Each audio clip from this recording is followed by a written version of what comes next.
Today's episode is brought to you by Patreon. Completely. Patreon.com/defense of the patients is where you can go to support the show. You can get awesome rewards like 1v1ing mid Roland. Feast of famine. You've got to start doing those. Where I will raise a punch you into the sky. Yeah, you got to start doing those. There are like 30 of those or something. I've done one.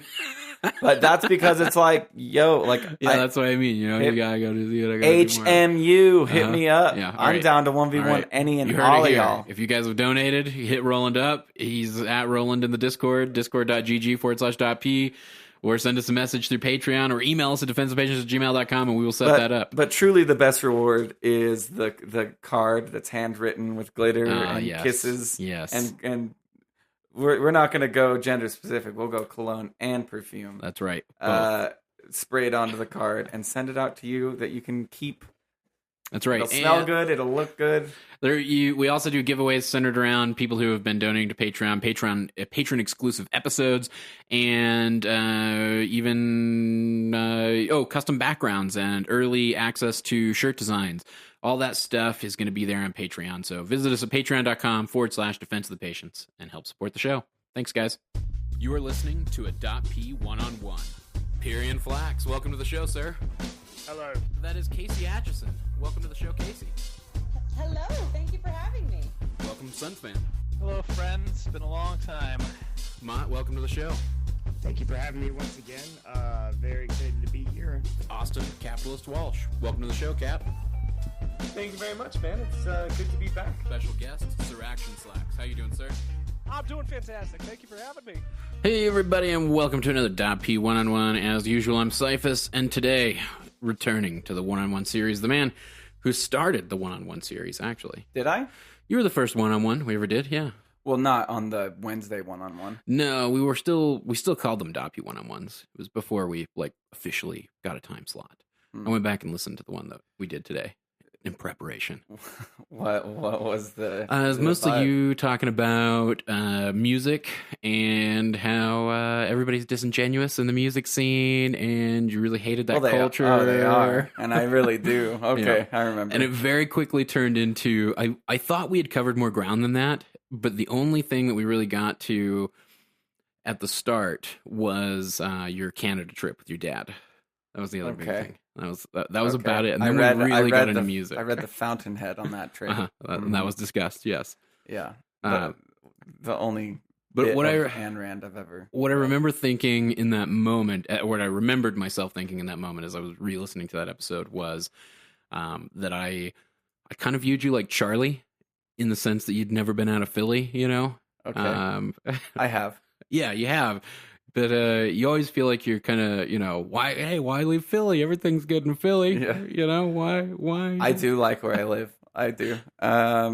Except on Sundays when I'm hungry. And Chick-fil-A is closed. But that's everywhere. No, it's not Chick-fil-A. Right? Ohana closes on Sunday. Oh, that's right. That's that's my bigger issue. It's not Chick-fil-A, it's Ohana. And all the Indian joints. Every Indian place to eat at. Of course, I could drive an hour to Salt Lake City where things wouldn't be closed. I think a lot of those Indian joints down there are closed too. Yeah. Salt Lake gets hit just like the outer towns. It's stupid, but so long as you basically have to prepare once a week for all food. You could do something like go grocery shopping or... Well, Audrey does that, and we've gotten into that. She's a sweetheart. I'll say that. She really tries. Like, I'll be like, what do you want for... She'll ask me what I want for dinner, and of course, I'm not really used to that question.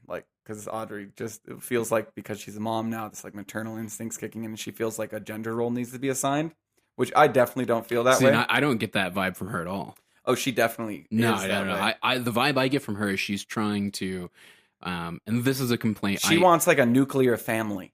Well, I hear this complaint whenever we're in Discord with her, when I'm with her and Rin. Oh, okay. This is what I hear. Minus me? Minus you. This is what I always get. I'd love to get this insight. I always get, Josh doesn't understand that what I'm trying to do is set aside a time for us to eat as a family. Okay. And he doesn't like eating as a family because his family dinners sucked. So we can go into that a little bit. They did suck. I feel like my parents like scarred dinner time for me. And that's what she's picking up on. They did, because we'd get whistled. That was literally our call. Like we were fucking dogs, dude. I'm sorry. I'm good friends with my dad now. I definitely learned a lot from his parenting style. That's all I'm gonna say. And what you don't want to do as a parent. Exactly what I don't want to do. So we'd be downstairs playing video games or whatever, and we'd get I can't even do the whistle, but it'd be like wee wee, you know, like a wee wee whistle. Sure. I can't whistle. I can't whistle. My life. It's a loud whistle where you have to like put your fingers in your mouth to whistle, you know, that type of whistle.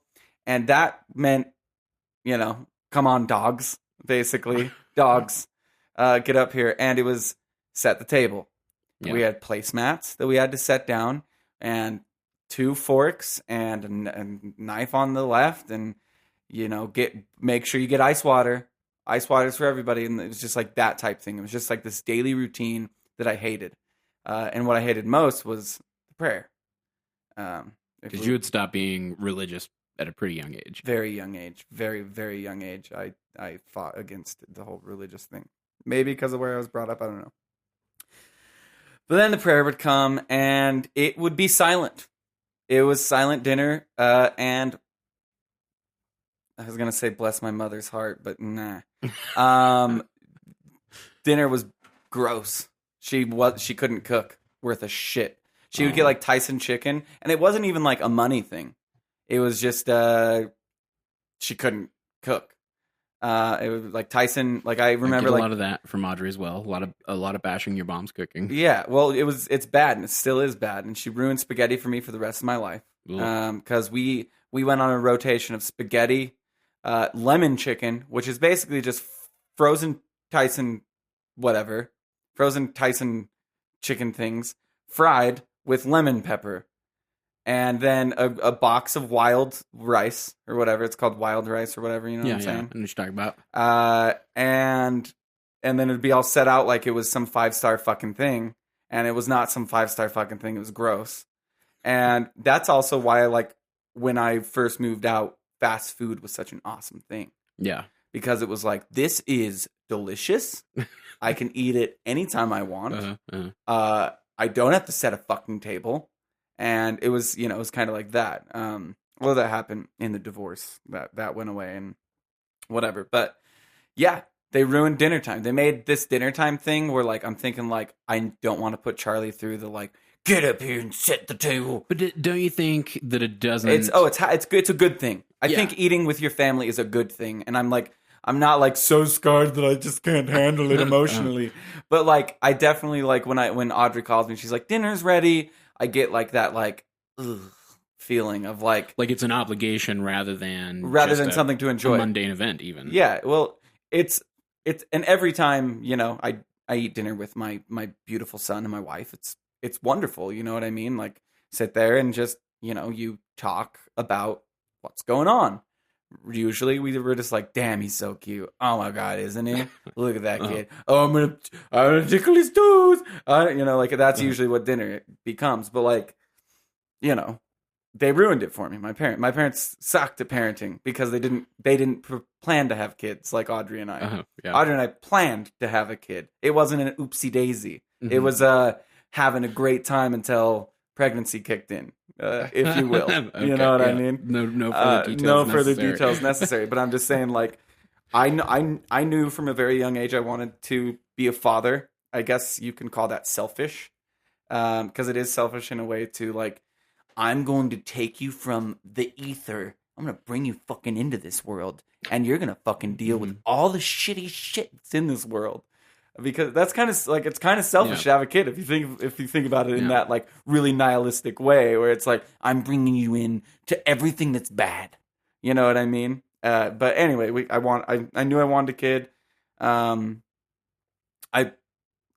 like kids. I don't know. I mean, I think you've always been good with kids. That's evident with your brother. I was gonna say that's something that I don't think's really been discussed on this show. My brother, he has a 5-year-old. Before they moved away last year. He was like a 2.5-year-old as far as I know in my mind. But yeah, you were always really good with it. I mean, and he was fun as fuck, dude. Their curiosity is just amazing, and his questions that he asked me, I'd answer every single one as accurately as I could, and I can't wait till Charlie gets to that stage. But it's fascinating watching kids develop. Yeah, just watching their minds and their brains develop. I mean, even down to, like right after Bo, my nephew, was born, I was taking those, the psychological development courses and those child psych courses, and delving into, when they develop fine motor function and when they develop, the mimicry, the mimicry behaviors, and it's cool to be able to identify those things and see those things happening in a kid. Maybe that's. It's really cool, yeah. No, and we went. Today is his 6-month birth from his birthday, and it was his 6-month appointment with Dr. T, a listener of the show. Yeah, shout out to Dr. T. And good luck with your Dota, Dr. T. Yeah, and it was amazing to them tracking that, and I've been very cognizant of not being like that guy that plays Dota with a kid.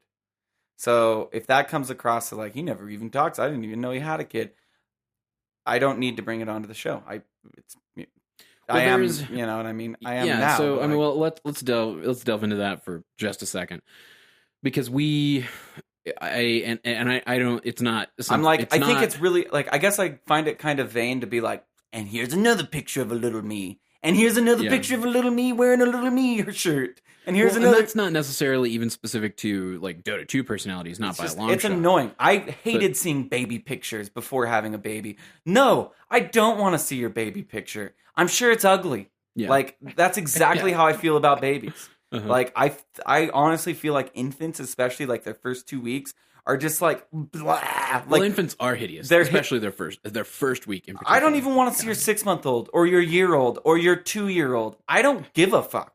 Yeah. Even if even if you had a kid, no, I don't know. I'd probably be his godfather, something like that. So maybe that'd be different. But I don't know. Acquaintance has a kid, and I run into him at the grocery store, and they're like, "Oh my god, I haven't seen you in years." Well, I have kids. We have a couple of acquaintances who had kids. I didn't give two shits about. I don't care what they look like. I don't care if they're talking or not. I don't care what food you feed them, and that is coming from a father. That's coming from a dad. And so that's basically my point of view on that is why the fuck should you guys give a shit about my kid? I understand. I love him. I think he's cool, but I don't need to fucking, hey, check it out. He ate. Hey, check it out. He can sit all on his own. It's oh, look, he puts a straw in his mouth. Picture, tweet. I'm not that type of person. Yeah. It's the internet thanks you for it. It's kind of like the same thing my wife. I think she's the most beautiful thing on earth. But I don't need to go around taking pictures all the time of me and her and being posting it to Facebook and that type of thing. It's private. You know what I mean? It's my life. That's what I do when I'm No, I'm with you. I hate that trend in social media where I've got a couple of old high school buddies who I feel like, and maybe this is me. I'm sure somebody out there is going to armchair psychology me here and all of this, but I got a couple of buddies from high school, and anytime I ever do hop on Facebook, which is super rare these days, I feel they landed really hot wives. All right, a couple of these guys. Okay, and I feel, and these were married up.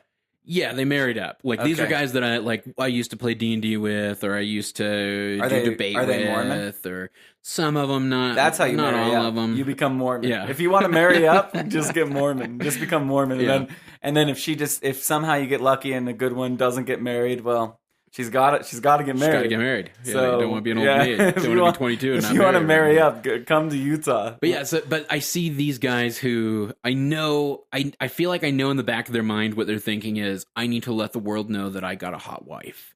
And then I see those pictures all over Facebook, and it's dude, nobody cares. And I love that. I think Audrey does post pictures on Instagram of Charlie and stuff like that. Yeah. Not of my hideous face, thankfully, but of Charlie, which she has her girlfriends that all do that, and I can understand it from her perspective. And she's a mom, but she created this fucking thing, right? No, Like- and I get it. I do get why women do it with their kids. I get that like element of maternal and paternal instinct. Like, Yeah. well, I get why people do it with their kids. For sure. What I don't get is I don't get people doing it with themselves, and I don't get people doing it even to a degree with their spouses, and just with like events that are going on. Like, and I mean, this is cliched material, but like when people are at concerts or people are out to Yeah. eat, like I don't get it. I don't get Like- why we aren't living in the now. Like Rin asked me the other day, she was like, why we don't have many photos of us? Neither do Audrey and I. And I was like, because we're enjoying the moment. Like the last thing I think about when I'm out doing something with you, or we're out at the dam, or we're out at a concert, or we're out at dinner, like the last thing I think about is, oh, I've got to advertise this on social media immediately. Well, the whole point of the camera was to like look back and like cherish that moment, right? Yeah. So like I take pictures for that cause. Like I oh, don't get me wrong, I take a shitload of pictures of Charlie. It's just I'm not posting them for the world to see. Yeah. I'm keeping them for, hey, maybe when Charlie's my age, he'll want to see what he looked like when he was a baby. But it doesn't even bother me that there aren't pictures. But it doesn't bother me that there aren't pictures of Rin and I, like, there aren't of me and Audrey from either. every event There's, we've ever like, gone to. Or Christmas. Like, we have, like, every single Christmas we've been together, there's a photo of us. Every single, like, I'd say Christmas. I'd say you can date Audrey and I by Christmas pictures. Because we've now, celebrated 8 Christmases together. So, like, that's where, you know, it's in everybody get together. Okay, get a picture. Yeah. But I never find myself like, when I get home, punch in my Facebook details, upload, come on. Ooh, Sherry liked it. Hey Sherry, been a long time. How you doing? ? Like, Yeah. I'm not knocking on those who do. It's just something that maybe I missed. Like, maybe I'm too much of like a grandpa. Like, maybe I missed I've wondered the boat on that too. I wonder if, especially in my case, like I wonder if it's just age that but at the same time, like it was when I was in high school that like MySpace was yeah. becoming a thing, and the bathroom pictures. I guess I don't know what you're talking about. The mirror pictures with your phone. You know, everybody has them. Okay. You know what I'm talking about. Yeah, I guess I just Everybody's- never hear them called bathroom pictures. I feel like, I mean, well, they're selfies, usually basically. selfies, but like in the mirror holding your phone. You know what I mean, like that. Yeah. Not to knock anybody that does that. Like, sure, maybe your employer wants to know what you look like, but like, yeah, that's the other element. I've never is- gone into the bathroom with my phone and been like, damn, click. You know what I mean? Like, I guess Maybe that says more about how hideous we are than it does. maybe it says a lot about our self-esteem. I don't know, but I'm just See, not and that way. I guess there's a part of me that always views that as like a lack of self-esteem, or like wanting to, I don't get that that like public reassurance that, yeah, you look good, or, oh, hey, your life is great, or, you know. Yeah, like I probably haven't logged on to Facebook in probably like 900 days. I'm sure I'm getting sued by Facebook because I signed some clause where it's like you have to log in every single day or we can sue you. But my Facebook photo is 11 years old. Yeah. And it's at your mom's apartment. Oh, really? Yeah, playing the first time I ever played poker. Oh, yeah. That was when you guys were teaching me how to play poker, and what a mistake! Yeah, it was a The mistake. money I could have saved had I never gone that night. Yeah. So yeah, like, I don't know. That's a tangent, but yeah, I'm basically TLDR. I definitely don't want to wrap who I am on the internet up with who my son is. You know what I mean? Yeah. I don't want him to, like, who knows where things will be like 20 years from now when he's 20 years old and be like, oh my God, my dad was so embarrassing. Look at all these like streams of me as a little baby or pictures of me as a little baby. And he's like, you know, like, I'm going to give him a chance to be himself. You know what I mean? Sure. Yeah. He doesn't need to be little me. You know what I mean? Yeah. So even though, Yeah. Who needs vicarious living? yeah, You know? exactly. Don't want to be doing that kind of thing. So should we get into like do you want some standard DotP one-on-one questions? Sure. Let's go. Treat me as though I am somebody that people like. Roland, when did you first get into gaming? Well, it's a funny story. So, me and Big Name and Scene, when Big Name wasn't Big Name in scene was we were just sitting there and we were both just small names and we were like, man, if we could be big names, in this scene, because he was a bigger name, but he was a small name back then, but now he's a big name. But anyway, that's beside the point. We're sitting there and we're like, we could really big name. And then some big names came out, and now we're big name. And that's when I first started playing Dota. So, yeah. That's never how those questions go. That's just usually how I hear interviews done. What was the question? What was your first game? Like, what was the first video game that got you hooked on gaming? Age of either Command and Conquer or Age of Empires. I can't remember which came first, or Warcraft. It's one of those three, and if my memory's, it's one of those three. But those were all big games for you early on. I played all three. I played the shit out of all three of them. Command and Conquer is the one that I played the most of. Was Age of Empires also an RTS? I never really played. Yeah, Age of Empires. it was a real time strategy game. Yeah, but it was like yeah. It was an RTS. Because I was trying to think, like, other than the Left 4 Dead stuff, it was a little different in RTS in the fact that you had multiple different types of resources. Like you had stone, you had gold. You do another. I mean, fish, Warcraft was lumber and gold, just lumber and gold. And then, I mean, even in StarCraft, Vespene gas and minerals. Yeah, two. Age of Empires had more than two. There was like gold, there was like silver. It's been so long. Age of Empires was kind of shit, to be honest. But going back and playing it, I'm just like, this is not as good as Warcraft. Blizzard, really. But I was gonna say, other than Left 4 Dead, what I remember the game, I it's funny to hear you list off a ton of RTS, because other than Left 4 Dead, it was StarCraft for you. You know what I mean? Like, were RTS games kind of was that your cup of tea? Was that what you wanted when you were looking for a game? Oh yeah. It was all about the mind, right? Like, I was big into crypto, if you recall that.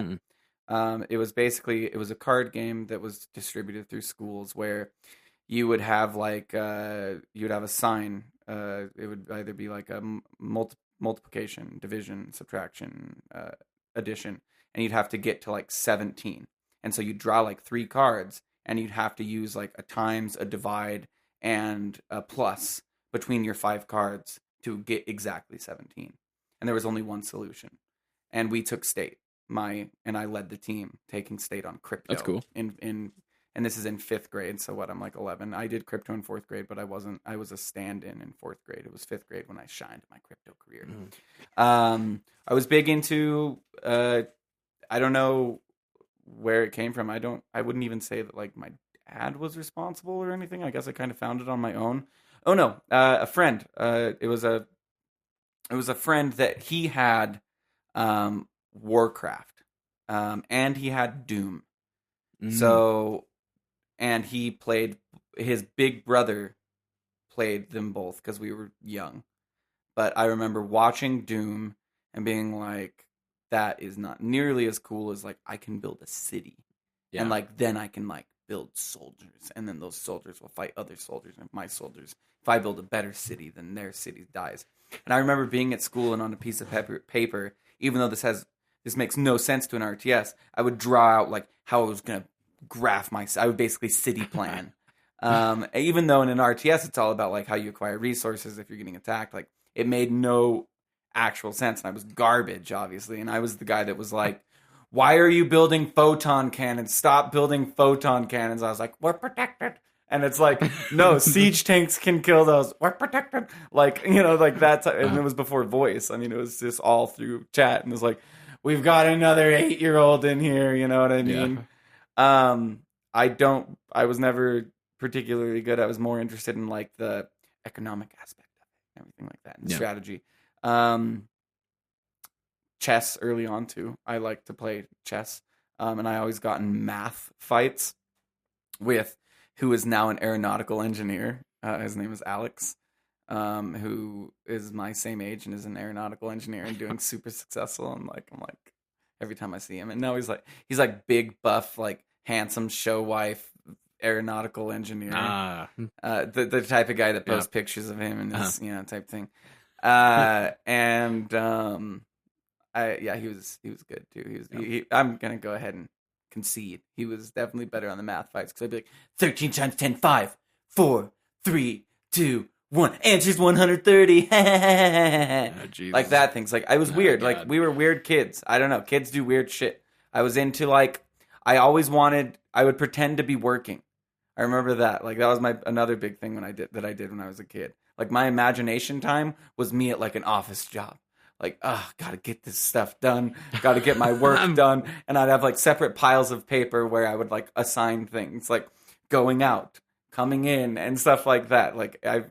And then of course lemonade stands that I would make. There was one day I made like $75 on a lemonade stand because it was not only a lemonade stand. It was your one-stop shop for donuts, lemonade, and I'd go to the store and I'd buy anything and everything that you could sell packaged. I'd buy like Hostess shit. Like, you want a Twinkie? I got a Twinkie. You want this? And like very early on was I doing like businessy things. And yeah, I don't know. I've always been like driven to make money, I guess. Was like I wanted money was freedom, kind of like what you were talking about. Money was freedom for me as well. I bought my great-grandfather's Vespa when I was 13 years old, and why they let me do that, I have no idea.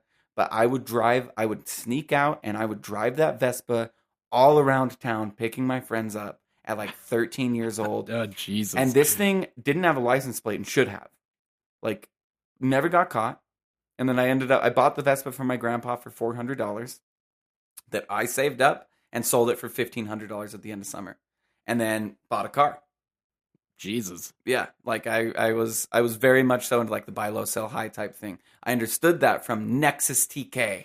Oh God. Yeah, where I didn't give a shit about how strong my character was. I was a mage. I was best mage. Yeah, my name was best that, mage. Yeah, we got into that the last time. I was all about wealth. I wanted to acquire wealth, and I was shady from time to time. I'd be like, hey.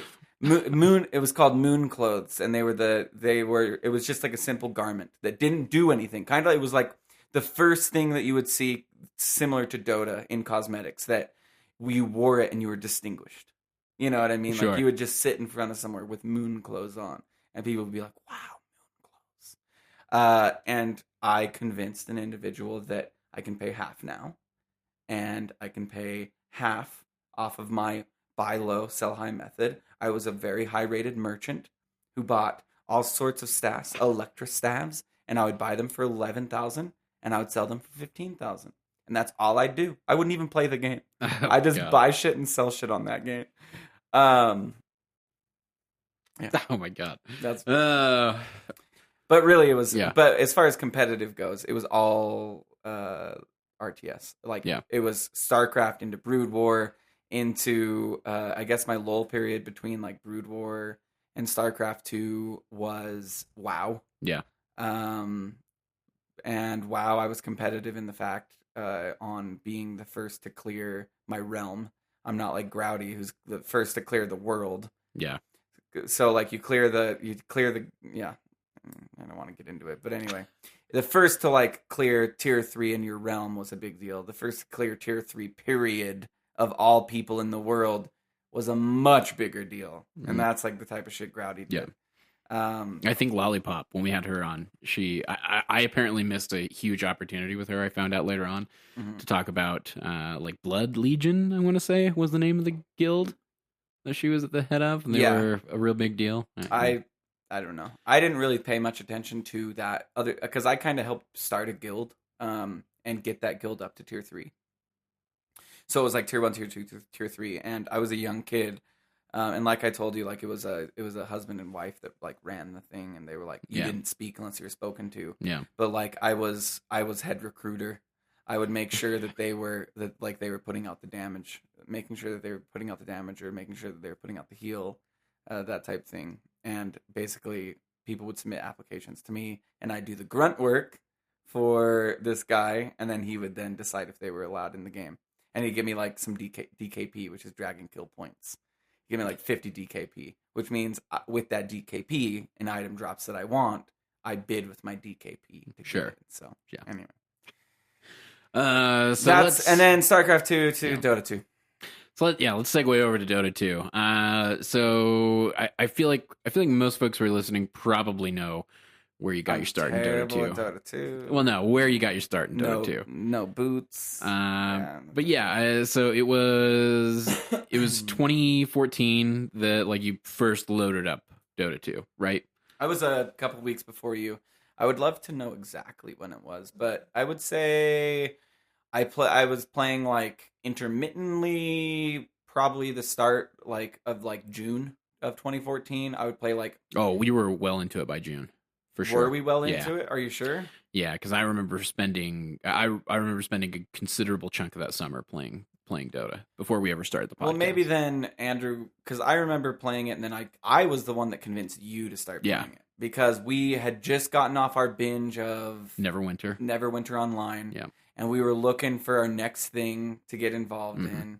Poker was still on the mind, of course. Yeah, poker. Dota really did kill poker. Oh, I for sure. Maybe we could have been poker pros and left this whole scene behind. Yeah. There's an alternate universe where I'm either broke or filthy rich playing poker. Or like a superposition of both, because that's poker. Yeah. you're broke and you're rich at the same time. Yeah. Asking somebody to bankroll me for the next big tourney. Yeah. You know I'll go deep, man. You know I'll go deep. Yeah. Fucking aces. Fucking aces, really? You slow play me with aces? Gucci posted a video the other day that got me on a poker watching spree of Daniel Negreanu just completely bluffing his ass off against Phil Hellmuth 3 hands in a row. Mm-hmm. And just watching Hellmuth just lose his shit. Hellmuth. Lose what his did they shit. call? They called him the kid? Because when he first... No. Well... Hellmuth is the kid. Oh, no, Negreanu's the kid. Negreanu's kid poker. I thought Hellmuth was the kid. I mean, now he's called... No, that's Mike the Mouth Mattisau. I can't remember. Who is garbage at poker. Like, he's like... He's not garbage at poker.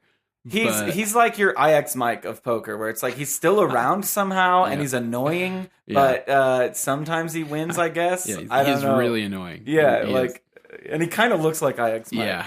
Yeah, he kind of does. So it's like he's like, I would say Mattisau and IX Mike are like similar. But it reinvigorated. Like, I remember how much I loved sitting around watching poker.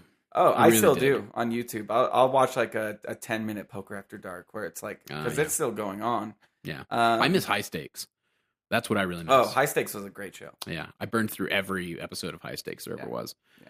And that, and then I burned through every single episode of them with you. Yeah. Again. Where you're, and you're the worst at spoilers, because I'd be like, oh, wow, this big hand's coming up. And you're like, so who do you think's going to win? No. You think it's going to be Negreanu? And I was like, now I do. No, now I bet he catches a 7 on the river. Please. The only thing I ever spoiled for you was the final 9 at the final table. That was the only thing I'd ever spoil. Because you're not going to go back, because you were going to come over and watch the final table with me.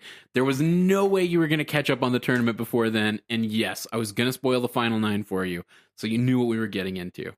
We used to watch that shit religiously. Yeah, I do miss that. I really miss poker all the time. Well, we need to do a Wendover trip. Yeah, at least just one.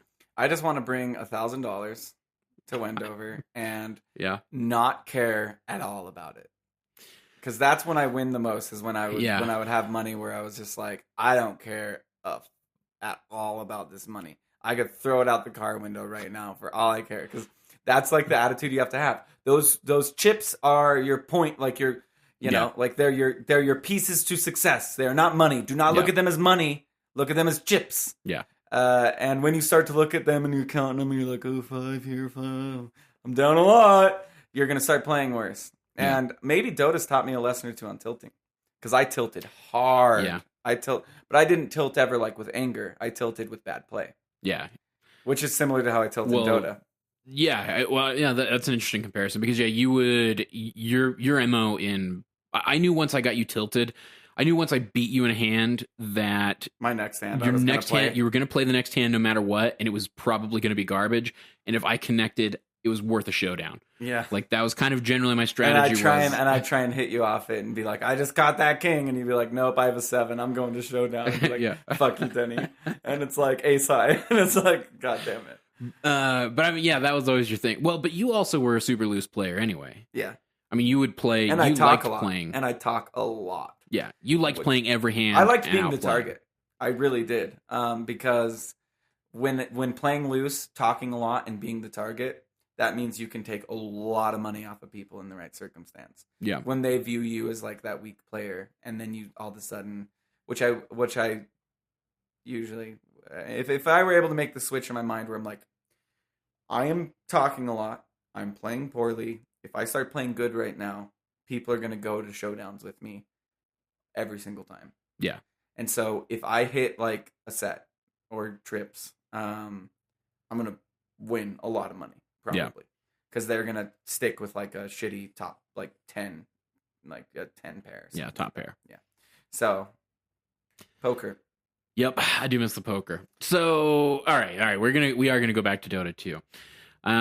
So one thing I always ask everybody on the show is how I like to ask people how their family feels about them creating Dota 2 content, and I know. I guess I don't really talk about it much, do I? Yeah, I mean, I know how Audrey kind of perceives things, how Evanwood kind of perceives things. She's kind of gone back and forth on being supportive.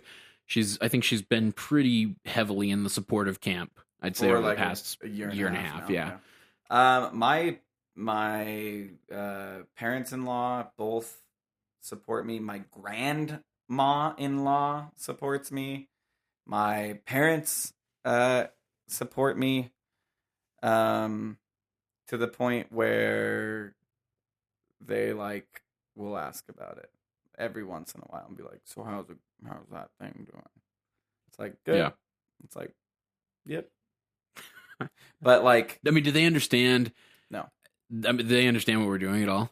They understand it's a podcast. My dad was on it once, remember? Yeah, but that's like true. that's more like because it was like flattering for him to be Yeah. like, "Oh, you didn't ask me? Of course, I'm available anytime." You know what I mean? But like, does he understand how the game works? Does he understand how the money works? Does he think, "Oh, I'm doing a real job"? No, because to my dad, you get a degree, you go to you climb the ladder, you buy a house, you buy a car, you know that's You do him. it old school. Yeah, Yeah. you don't. This is just Josh will come around. Yeah. And my mom being very religious, also Josh will come around on that. So, I mean, they think you'll give this up at some point and just get a regular day gig and go for it. But little do they know that no, I never will. I made that promise to myself a long time ago. Like, I will live in the gutters before I go fucking answer another telephone call for a company that isn't mine. Fair enough. Because that is literally hell. Yeah, call centers especially. Yeah. Yeah. And they are rampant in Utah. And I've worked for just about every single one of them. We hit on the call centers pretty hard last time. Yeah. So do they? I guess do they understand? Do they understand that you've like developed yourself as a personality amongst people? No. Do they? No. They're just like, you're doing your video game thing. That's great. Because it's like I don't rely on them financially or emotionally or at all. You know what I mean? So it's like it doesn't matter. You know what I mean? What we talk about is what is pertinent to be talked about. Like my little sister was going to drop out of cheerleading. Oh no. And I was like, that's a terrible idea. She's the lead flyer. We got into this as well, I remember. And I was like, that keeps her disciplined, away from drugs. Hopefully, I'd like to think. Yeah, I've never heard of cheerleaders doing drugs before. I know. But like I have a very active role in my little sister's life. I raised her to a certain degree, similar to you and Dustin, without the custody, right? Like when like the divorce was bad, it was me and Chloe. We were going to, a theme park for that day because I had a car and I had money, similar to, you were talking about freedom, that type of thing. And we would go and we would get away from all that shit. And so now, and I bought her car. And so she was going to quit cheerleading because my dad just way too much money. They buy a new costume every single time. and all that. And so I'm paying for her cheerleading because I didn't want her to quit. And she wasn't quitting for the money thing, but I was like, I'm paying for your cheerleading, and you're going to do it. And I don't care if you don't like it. You're good at it, and it's going to get you a goddamn good scholarship because she won nationals, dude. And she is like the captain. Like, don't. You dummy. Yeah. Like, don't make... I see a little me a little bit in her that's like impulsive and makes dumb decisions that definitely affect the rest of your life. And I'm trying to prevent those wherever I can. And so... What kind of dumb, impulsive decisions do you feel like you've made in your life that have impacted your life? Not graduating from high school. I feel like I missed out on that whole experience. Like, I grew up super fucking quick, right? Like, I didn't get the senior experience of being like a senior in high school, being like the top dog. Sure. You know, like when there's no responsibility and it's all fun, right? Like, I didn't have that. I was working at a diaper factory. You know what I mean? Yeah.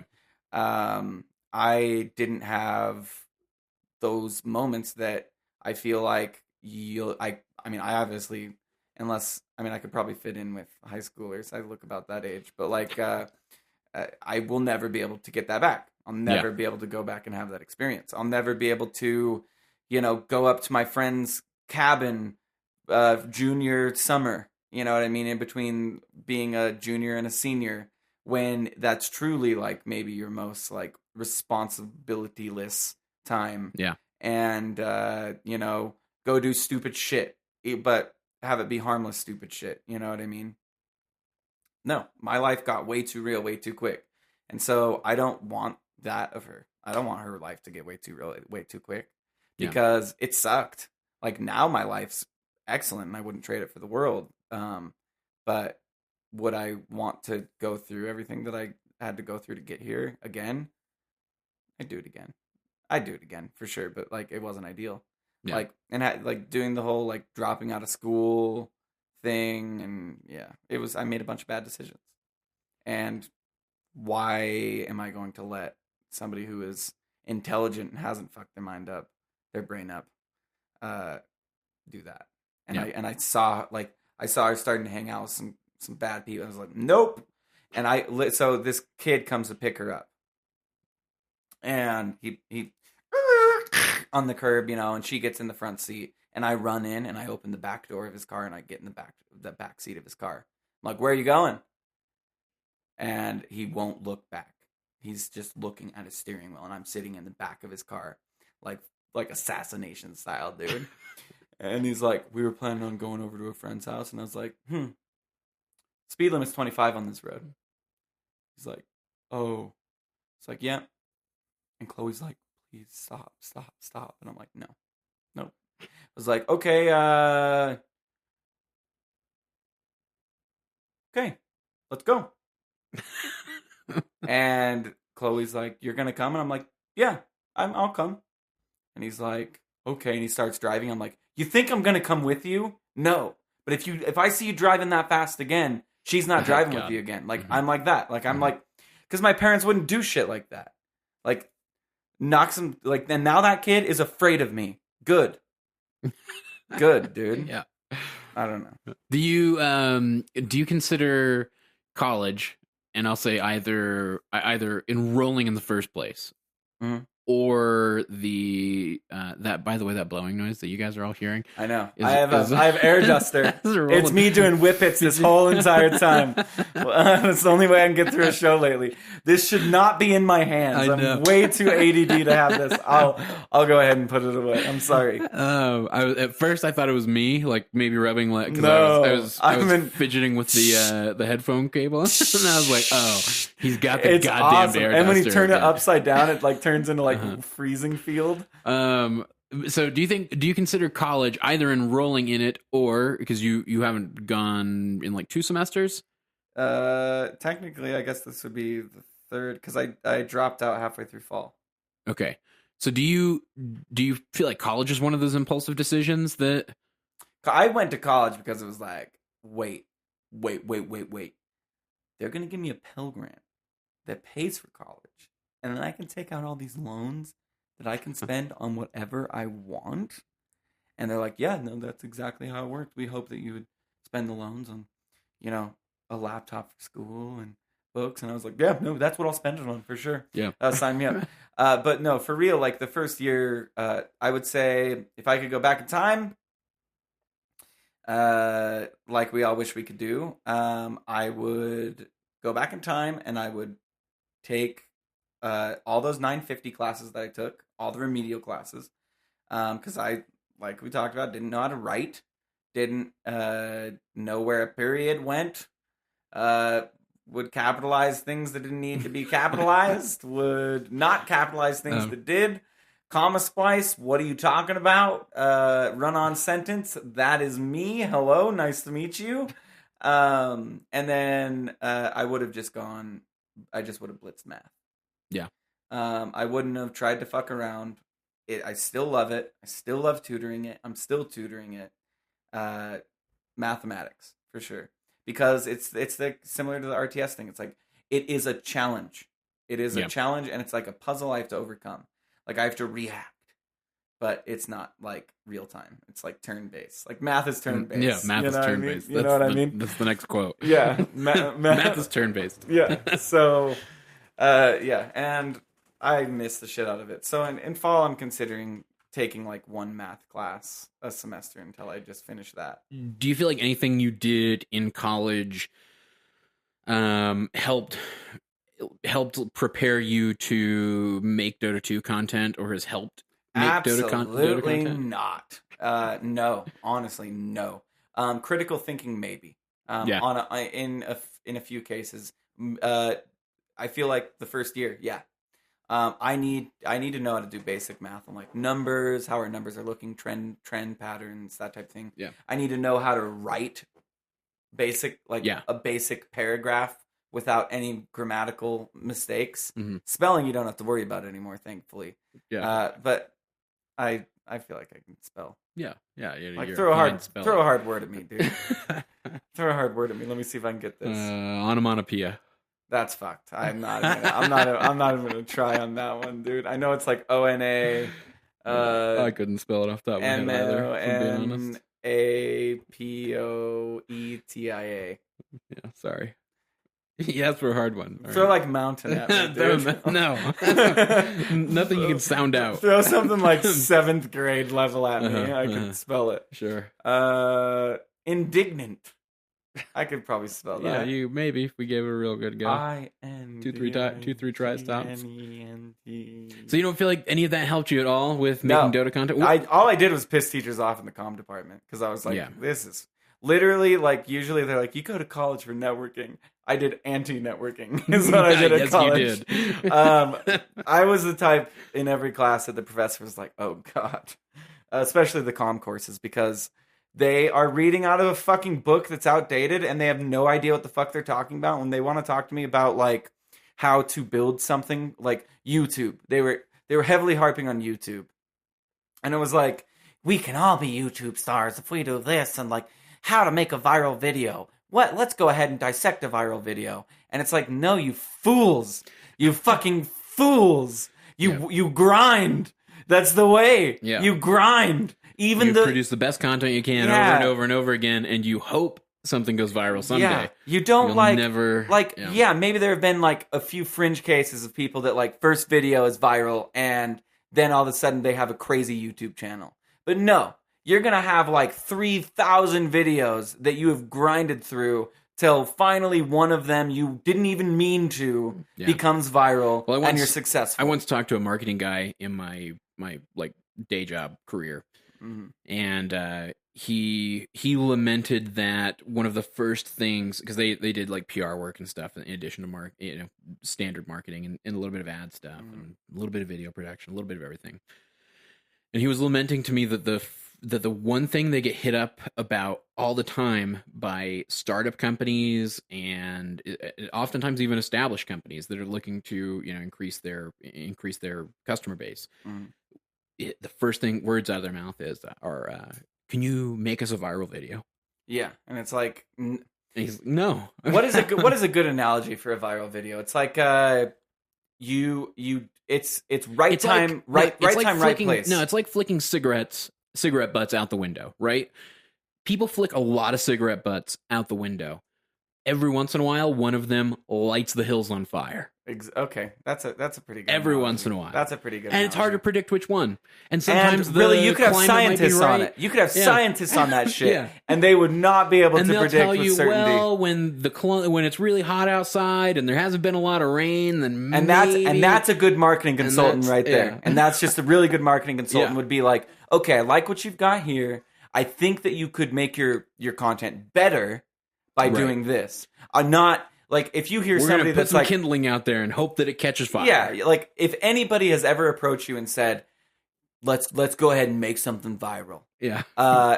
No, Well, like one, they're fools. they're fools. Yeah, exactly. They have no Like, idea what they're talking about. You like I don't know, like there's been some things that we've created that have caught on, like the Yeah. boys in the pub thing. Yeah, but I would by no means no, even that's claim not viral. that was viral. No, that's Yeah. not viral at all. But I'm just saying, like when we were all done with that, we knew we would see a little bit of success from it. Yeah, I mean, We we were- it was felt good. really good. Yeah, we felt good was about it. Yeah, we felt really good about it. But then we've had other things like the interview with Sumail's neck pillow that we thought was just as funny I still as think it could that's be. funny. Watching it is cringy as fuck because I know, we couldn't- I was taking the a video. concept is really funny. The video it production could be was done. horrible. It could be redone. It could have been done really well, and Yeah. like Sumail's neck pillow had like gold chains on and shit like that. We missed. The problem was, I don't know. We missed some good gags, and it was kind of like it was rushed, but it could have been. And Andrew was wearing a yellow tie with a green screen, so Yeah. like he was like, It didn't work very well. and I was taking a video production class at that point where the teacher was like, "Hi, I graduated from Weber State 3 years ago. I worked at a local newspaper, and now I'm teaching. I'm excited. You want to learn about video?" And it's like the biggest fucking dweebus on earth. I've got to say, that guy, like, man, I hate him. I've got to say, like, he was the most worthless being I've ever come in contact with. And he was also doing a video game podcast. And I was just like, yo, that's great. That's crazy. You're doing a video game podcast. Like, we should talk about, I would love to, during your office hours, to get your advice. Like, Well, and if I remember correctly, they'd been at it for like 2 or 3 years longer than we had. yeah. And he like touted it like they were huge. They were fucking huge. And so we were like, oh well, let's cross pollinate a little bit. Well, Like, I wasn't even talking cross-pollinating at first. I was like, can I just, like, sit in on your podcast? Like, is that possible? Or can I, during office hours, just pick your brain? Like, I do a podcast, too. And then finally, I look at his numbers, and I'm like, wow. He claims he's a podcaster.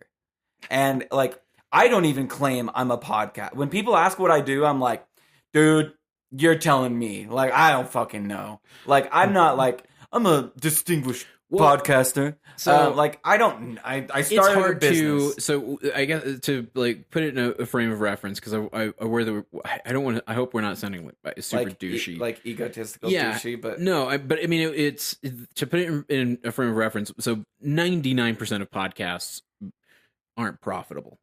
There are new shows. There are something like 100 to 200 new RSS feeds, which is basically a show going a online, podcast, yeah. created every day. That's every day. There are 100 to 200 new shows every day, roughly. Mm. And 199 of those will fail within their first 6 months.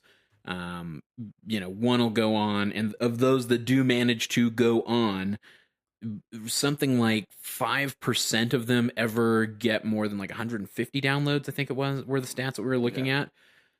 So you're already in the top 5% if you're getting over 150 downloads. And that's not a lot, right? Like, No. I think to anybody listening, that's not a lot of downloads. You're nowhere near profitable as a podcast at that point. Nowhere. You've got about a long way. I don't want to, like, you can figure it out. Like, you could Google if you wanted if you to. really want to figure out how many people you need to be, roughly you need about 5,000 regular listeners to even like contemplate a shot at monetization. Yeah. And when I got a snapshot of his numbers, because he was really proud of them, he was getting somewhere in like the 70 to 80 per right, which meant they weren't show. even in like the and top. they were doing one show a week, but they were not consistent. Yeah. Somebody was sick or somebody wouldn't do this. And when I saw that, like, I was like, wait. Whoa. You are teaching me how to do marketing and how to deal with people. And your main claim to fame is that you're a podcaster. And I'm pulling in 100 times what you are? Yeah. And I'm sorry to be like an egotistical dick, but when that happened, like, the pedestal crashed and turned into dust. Was there an element of it that was disappointing to you? Yeah, absolutely. It was disappointing because it was like, I'm paying for this. And what was the most disappointing was looking at everybody's wide eyes as they heard him speak.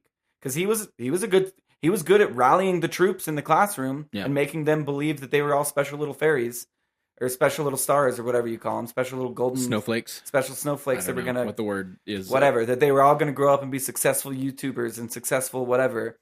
And that's when I went to that very last class and I was looking around at everybody and they were like jotting down notes. Like what he said was the golden gold.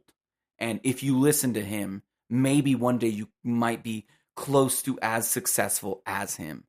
Is when I just got up and was like, whoa, the illusion has been broken and never returned. I mean, do you think that there's an element of those comm classes? Because we've shat on comm majors a lot, not just this episode, but not comm major, comm teachers. Oh, well, the comm departments. You may be very intelligent in communications. I'm not ragging on you, the student. I'm ragging on you, the professor, mostly. But don't you think that they teach?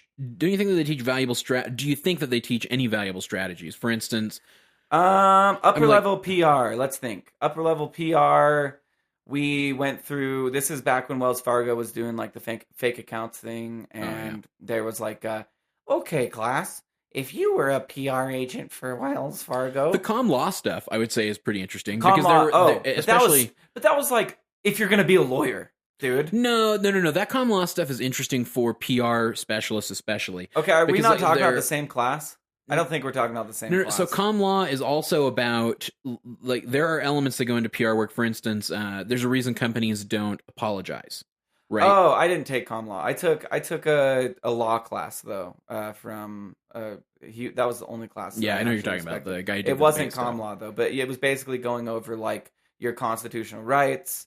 It was an advanced law class, but like comm law stuff is interesting in that, like, the big element that goes into PR, what makes PR a little bit more technical and maybe the only like worthwhile field coming out of a comm degree. Well, I also had the shittiest PR teacher on earth. No, I'm sorry, but this lady was. I just have no words. Like, hello, class. Hello, teacher. Today we're going to learn about PR. Here's a shitty PowerPoint that I made. Here, now we're done. Now you learned nothing. And this is a 3.5-hour night class. Come back in 5 minutes, and then we're going to see what you would do if you had to deal with the Wells Fargo debacle. And then one kid raised their hand, and I wouldn't have created fake accounts in general. And it's like, no, we're not talking about that. We're talking the aftermath and how you would handle it in a PR perspective. I would probably have just said I didn't do it. And it's like, no, and no. I was like, you don't say shit until you have to say shit. You know what I mean? No, I think what bugged you most about the comm classes is that there's this air of... There's this air of like fakeness in everybody's interaction with one another, and everybody was famous in that class. Everybody was. Hey, so what do you do? I'm a musician, but I mostly work on my website. I sell clothing. I make custom clothing. I made this guitar that's in this case right here. I get about 15 to 20,000 hits a day on my website, and I'm doing really well. And it's like, that is everybody. Well, comm teaches you to sell yourself, That's but, oh, God. And it's like, you just see right through them. You're like, no, it all feels very disingenuous. Yeah. That's okay. You know, Okay. I think that's how I'm going to couch everything you've said. Is that's how for you. Like it's a disingenuous. I am not atmosphere. going to go ahead and claim that had I gone the full distance and graduated with a comm degree, that it wouldn't have helped. Who knows? Maybe those like 4,000 levelers would have really got me. I mean, I only made it junior year comm, so it's like, who knows? Maybe those those 4,000 classes that I would have. Well, had I'm sure to there's take. some technical things, but you had gotten into most of the technical stuff that we have utilized when you were pursuing like, music. If we were to like, I'm sure there would be a class on like demographics. I'm sure there would have been a class on like geographics. I'm sure there would have been a class on, and it would have been like some form of stats gathering. Yeah, stats gathering. How to. Although honestly, you forecast trends. You probably did better taking some sort of social science stats course that I'd wasn't probably comm. just be better just pursuing math. And dealing with math. Yeah. And so, not to dissuade, like, I'm sure you are all very special snowflakes, and you all will go very, snowflakes, very by the way, you don't want to say. That's another one of those derogatory. Oh, is it? Yeah, it's. But a snowflake is like everyone's different. You know what I mean? Yeah, that's the connotation that goes with it, but it's become like this put down on the web. Yeah. I'm sure you are all special non-descriptors. If you're taking comm, good for you. And if you're liking it, good for you. And there is a lot to be learned. And I'm not so arrogant to be like, ugh, I couldn't even learn a thing there. I knew it all. I'm just saying my program at my university, in my opinion, very humble one, was shit. That's all I'm saying. Yeah. I'm not claiming that comm departments worldwide are garbage and you'll never learn a thing, those fools. But the standout two teachers that I had, and the one teacher that gave me a bad grade on my paper that was excellent, and I took it to the dean because it was just like with Boys in the Pub. I knew that paper was good. You know what I mean? I knew that paper was solid gold. I recall. And it was like 18 pages, as you very much should recall. Yes. And it was well cited. It was well written. There wasn't a single grammatical error. There wasn't a single error in logic. Yep. And I reviewed it. Reviewed it. And the professor gave me a 64. And it was 100% work. It was literally like, okay, I would have taken a 99 and still been upset. I like worked my fucking ass off. Yeah. There were asses being worked off. Yes. For this paper. Yes. We'll put it that way. And I took it to the dean, and the dean read it and graded it back at 100. And it was just because this teacher didn't like me. And I went to defend the paper after class and recorded the whole conversation. And she's like, "Why are you getting so defensive?" And I'm like, I'm getting defensive because you gave me a 64 and I didn't deserve the grade. And can we please go over the rubric because, like, I followed it perfectly. Yeah. And I remember. I remember it all vividly. I still have the recording. Looking... And I remember going into the dean's office, and I'm like, I have the recording. But you were a nightmare student for those teachers, for sure. Oh, absolutely. Because I wanted to get something out of it. Like, I'd go to their fucking office hours. They'd see me fucking every day. Every teacher would. I got my goddamn money's worth. There are some people out there that teach that are just cringing right now thinking about the type of student that you are. Oh, yeah. Well, I was going to get as much knowledge as I could. That's the whole purpose of me being there. I knew that my degree was never going to lead to a job. Yeah. My degree wasn't for a job. My degree was to gather as much knowledge and as much as I could. No, and I remember when you swapped life. over to Comm, like your whole goal was like, all right, I'm going to learn everything I can to do the podcast better. Yeah. We're like, if we're going to do this, we're going to do it. And then I remember you being incredibly discouraged. And I also remember telling you, like, yeah, that's what happened to me. Like, that's why Comm very quickly became a minor. Like, because when I started out there, my goal was I was going to do a Comm degree because it was helpful in the field of work that I was in. And I got 2 semesters into it, and I was like, well, I banked all these credits. I got to do something with these credits. Mm-hmm. Congratulations, Comm. You're a minor now. Thank God for Rate My Professor, because that was a very good way to vent my frustration. Yeah. And I will say that I have never... 3 teachers got 1 star on everything and about 2 pages of very detailed. Yeah. Very detailed on what to expect from this class. All right. You want to guess what time we're at? 54 minutes. 1 hour and 5. Wow. Yeah. That's how these interviews go. That's right. Sorry, Uh-huh. I guess I still had some pent up. Yeah, some pent up Comm aggression. Yeah. Yeah, I think it was obvious. Yeah. All right. You went through it too, dude. Yeah, no, it was a great paper. It was a great paper. I'm not talking about the paper. I'm just saying you went through the Comm thing too. Yeah, no, it was awful. Yeah, I can't defend that department, especially at our university, by any means.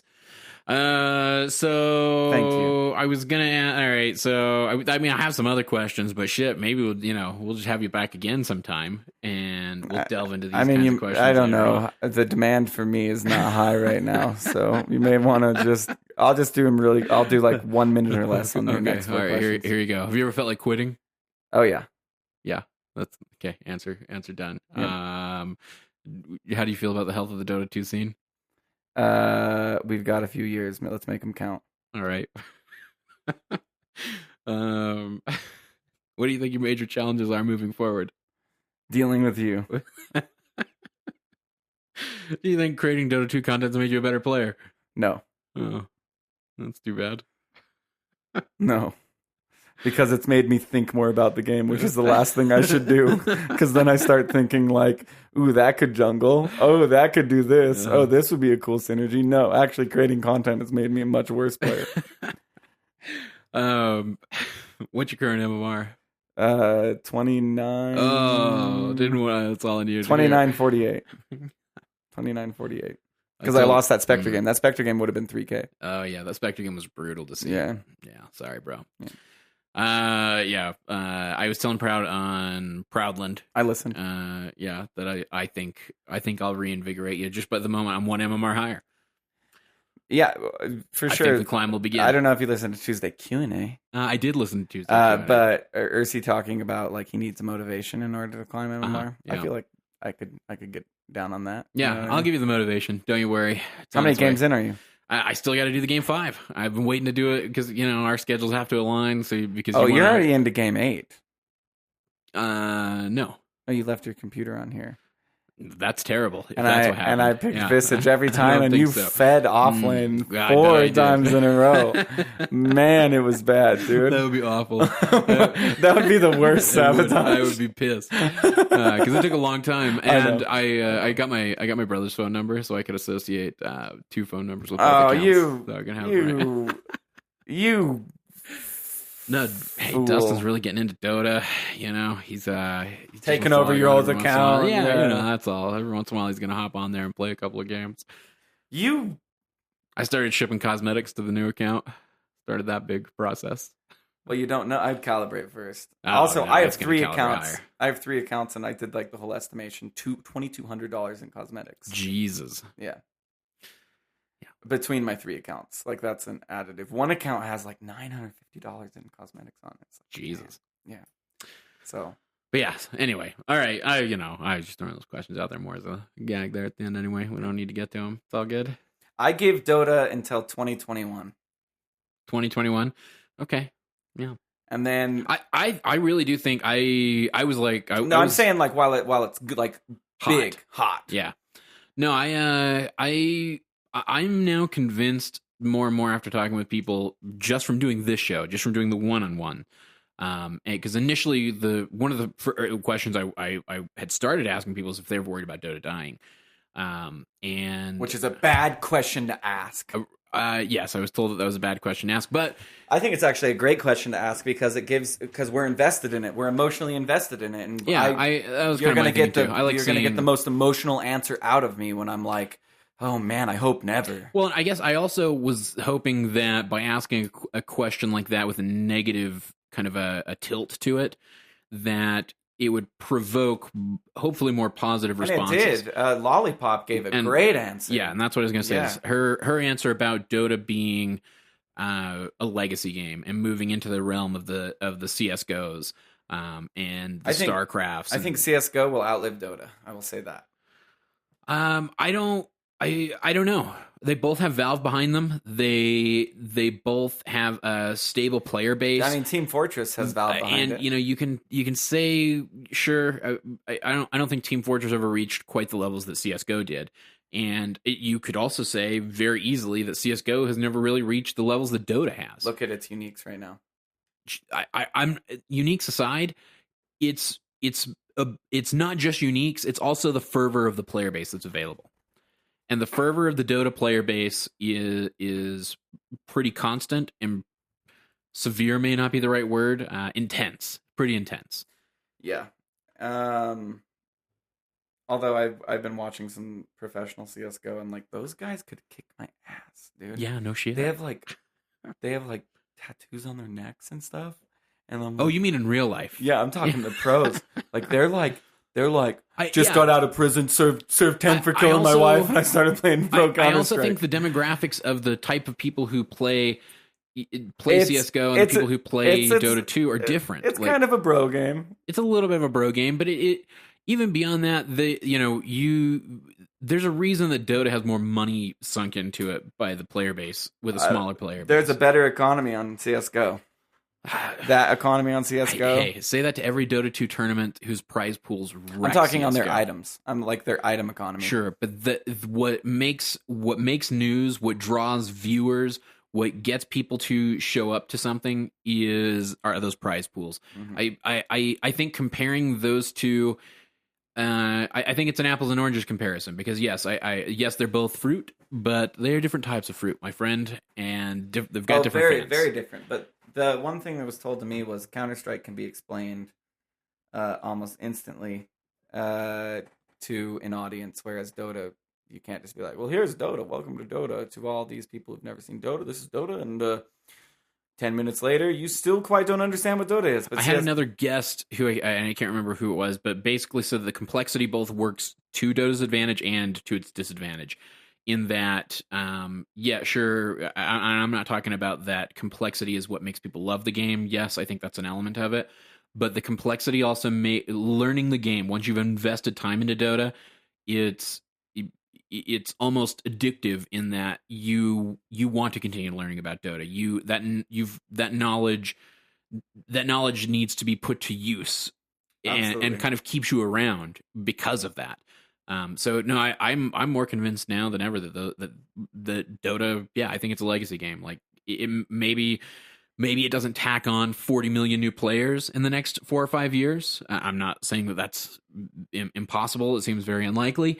But I don't necessarily believe either that in 5 years' time the player base is going to shrink by half or shrink by 75%, or maybe even at all. I can see this hanging around as a legacy game, a lot like CS:GO does, a lot like StarCraft 2 now does. And we'll see what happens with some of the other titles that are out there that are vying for that position. I don't think StarCraft 2 is still around, is it? StarCraft 2, I think it was Lollipop as well that mentioned that, like, yeah, it's got its own resurgence. It's coming back. Then you will see me on Defense of the StarCraft, where I defend it. Defense of the Photons. Defense of the Photons. Yeah, you could do that. Yeah. I mean, we're always trying to defend ourselves from photons. Right? Yeah, That's what we're doing inside of this shed. every day. Although photons are probably penetrating it right now. Right now. All right, I'm closing it. Okay. If you guys want to find us, we're defenseofthepatients.com. Follow Roland at .p_Roland. No, he doesn't like to do that. No. Follow at .p_show. Never likes to give it out. He likes to forward everything to the show. But follow him at .p_Roland. You don't Tell him want you heard to. him here. I promise you don't He want to. doesn't do anything interesting. It's just a waste of time. You're just padding his numbers. So maybe don't, I guess. Follow DotP Show. That's the way better account to follow. If you want to get like knowledge on Defense of the Patients and the happenings, definitely don't follow me. Okay. All right. Like fair even enough. my Twitter says follow Defense of the Patients at .p_show. Because at first I was way into having my own Twitter, and then I was like, why? Like, Yeah. I don't need my own Twitter. I don't. Well, it's just- maybe people want to tag you and talk to you specifically. Well, hit up at .p Show and say Forward all at- complaints to at and say .p_Roland. Roland on at .p Show said this dumb thing, and I'm gonna get you. For That's it. like 90% of the tweets the Dobby Show gets. Yeah, and do it there. You can also find us, like I said, at defensepatients.com, where you can click through the Amazon banner and help support the show. Absolutely free to you. Of course, other than whatever you buy on Amazon, That I feel like we've 1080s been through is still gonna that. cost you. Also, people didn't know we had a store on our website. We do. Yeah, I saw that tweet earlier today. Yeah, you can check out the store on defenseofthepatients.com. You can get a mug, you can get some t-shirts. We're going to be adding some new stuff down the road if there are specific requests. We have the ability to do all sorts of weird shit. DotP leggings. That was an option I remember seeing with that storefront. Tote bags. You want a DotP tote bag? Let us know. We'll start putting that kind of stuff up there. Let's see, patreon.com/defense of the patients. Go support the show there. That's where you can directly support the show. Until we kick advertising into high gear, that's the only source of income we have. That's how we pay the show hosts like Ursi and Proud and Breaky. And we appreciate all the support that you guys give us there. But what about us? Rewards. We're mostly foregoing salary till we get the company going. So That's not fair. it's kind of fair. No, I'm joking. I mean, That's exactly how I mean. yeah. Let's see. I think that's going to be it for us. Twitch.tv/.ptv, where you can watch Roland stream sometimes every day. I didn't see you on there today. No, because I got this investor thing, dude. Yeah. You got meringued. This investor thing has been like... Well, I have to save that for the Patreon episode that we have to record tomorrow. Oh my God. Are you serious? I have to record every day this week? Yeah, that's right. Oh, no. I recorded Sunday. Yeah. So if you guys want to hear those Patreon exclusive episodes, at some point we should post one of those in the feed so people know like what kind of show they're getting. And, encourage folks to go over and tune into it. It's plug free. It's ad free. You know what you did. That's what we always say on that show. So, okay, that's going to be it. Until next time, this is Cyphus for Roland saying good luck and Godspeed.